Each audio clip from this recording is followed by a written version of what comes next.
How to log in to Arlo camera. You must log into the Arlo camera and configure the settings.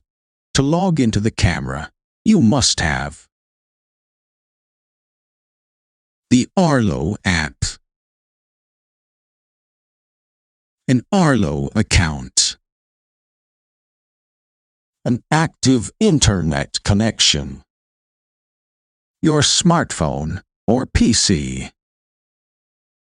Once you have all these things, you can log in easily. You can begin by installing the app on your device. Now, from the app you can create your account.